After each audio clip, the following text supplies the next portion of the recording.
ಒಂದು ರೀತಿ ಕಬ್ಬಿಣದ ಕಡಲೆ ಆಗಿತ್ತು. ಸಿಗೋದೇ ಇಲ್ವೇನೋ ನಮಗೆ, ಅರ್ಗಿಸ್ಕೊಳ್ಳೋದಕ್ಕಾಗಲ್ಲ ಅನ್ನುವಂತಿತ್ತು. ಬಟ್ ಈಗ ನೋಡಿ, ಇವತ್ತಿನ ಚುನಾವಣೆಯ ಒಂದಷ್ಟು ಅಂಕಿಅಂಶಗಳನ್ನ ನೋಡಿದಾಗ ಹೇಗಿದೆಲ್ಲವೂ ಕೂಡ ಸಾಧ್ಯವಾಯಿತು ಅಂತ.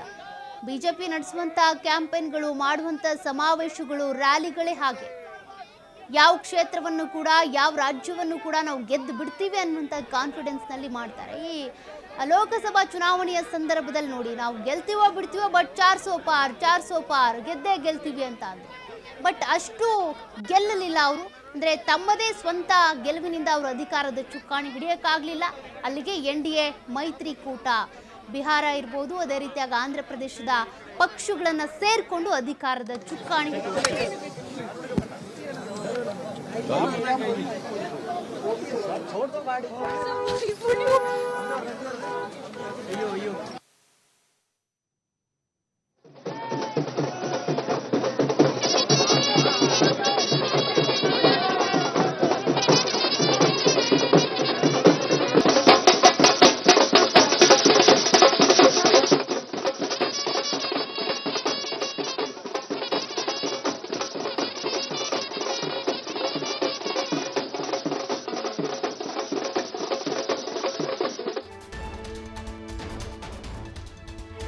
ದೆಹಲಿಯ ಹಾಲಿ ಸಿಎಂ ಅತೀಶ್ಗೆ ಗೆಲುವು ಸಿಕ್ಕಿದೆ. ಈಗ ಒಂದು ರೀತಿಯಾಗಿ ಮಂದಹಾಸ. ದೆಹಲಿ ಹಾಲಿ ಸಿಎಂ ಅತೀಶ್ ಅವರಿಗೆ ಗೆಲುವು ಸಿಕ್ಕಿದೆ. ಮಾಜಿ ಮುಖ್ಯಮಂತ್ರಿ ಅರವಿಂದ್ ಕೇಜ್ರಿವಾಲ್ ಸೋಲು ಕಂಡ್ರೆ ಹಾಲಿ ಮುಖ್ಯಮಂತ್ರಿ ಆಗಿರುವಂತ ಅತೀಶ್ ಅವರು ಗೆಲುವನ್ನ ಸಾಧಿಸಿದ್ದಾರೆ. ಕಲ್ಕಾಜಿ ಕ್ಷೇತ್ರದಲ್ಲಿ ಸ್ಪರ್ಧೆ ಮಾಡಿದಂತ ಅತೀಶ್ ಅವರಿಗೆ ಗೆಲುವು ಸಿಕ್ಕಿದೆ. ಬಹಳ ಆತಂಕ ಆಯ್ತು, ಅತೀಶ್ ಅವರು ಏನಾದ್ರೂ ಸೋತ್ ಬಿಡ್ತಾರಾ ಅಂತ. ಅಲ್ಲಿಗೆ ಕಲ್ಕಾಜಿ ಕ್ಷೇತ್ರದಲ್ಲಿ ಬಿಜೆಪಿ ಸೋಲನ್ನ ಕಂಡಿದೆ. ರಮೇಶ್ ಬಿದುರಿ ಅವರು ಸ್ಪರ್ಧೆ ಮಾಡಿದ್ರು, ಅವರು ಸೋಲನ್ನ ಕಂಡಿದ್ದಾರೆ.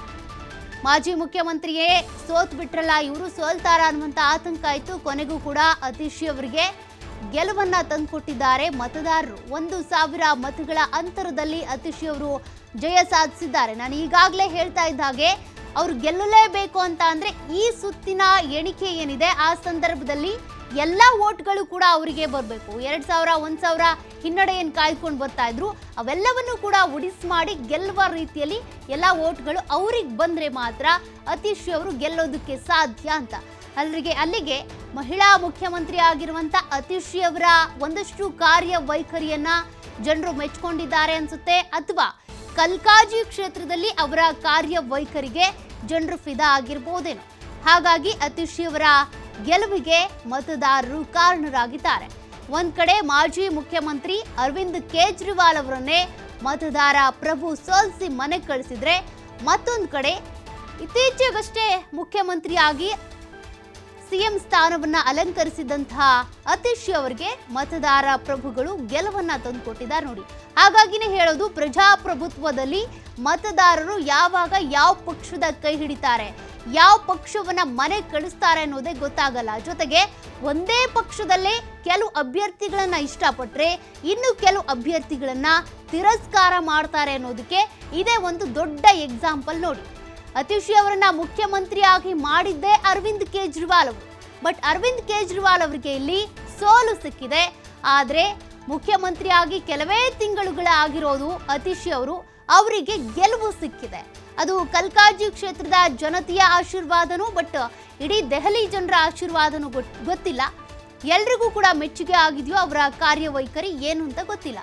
ಬಟ್ ಅತೀಶ್ ಅವರನ್ನ ಗೆಲ್ಸಿದ್ದಾರೆ, ಅರವಿಂದ್ ಕೇಜ್ರಿವಾಲ್ ಅವರನ್ನ ಮಾತ್ರ ಸೋಲಿಸಿದ್ದಾರೆ. ಒಂದೇ ಪಕ್ಷದಲ್ಲೇ ಇರುವಂತ 3 ಮುಖಗಳನ್ನು ಕೂಡ ನೀವು ನೋಡ್ತಾ ಇದ್ದೀರಾ. ಅರವಿಂದ್ ಕೇಜ್ರಿವಾಲ್, ಮನೀಶ್ ಸಿಸೋಡಿಯಾ, ಮತ್ತೊಂದು ಕಡೆ ಅತೀಶ್ಗೆ ಅದ್ದೂರಿ ಗೆಲುವನ್ನ ಕೊಟ್ರೆ, ಮನೀಶ್ ಸಿಸೋಡಿಯಾ, ಅರವಿಂದ್ ಕೇಜ್ರಿವಾಲ್ ಅವರನ್ನ ಜನರು ಮನೆ ಕಳಿಸಿದ್ದಾರೆ.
देखिए, अभी तो विधायक होने की बहुत-बहुत खुशी है और पार्टी ने आज तक उनके बारे में जो सोचा है, उन्हें जो पद दिया है, जो मौका दिया है, हमने उसे स्वीकारा है। इस बार भी स्वीकारेंगे जो वो देते हैं।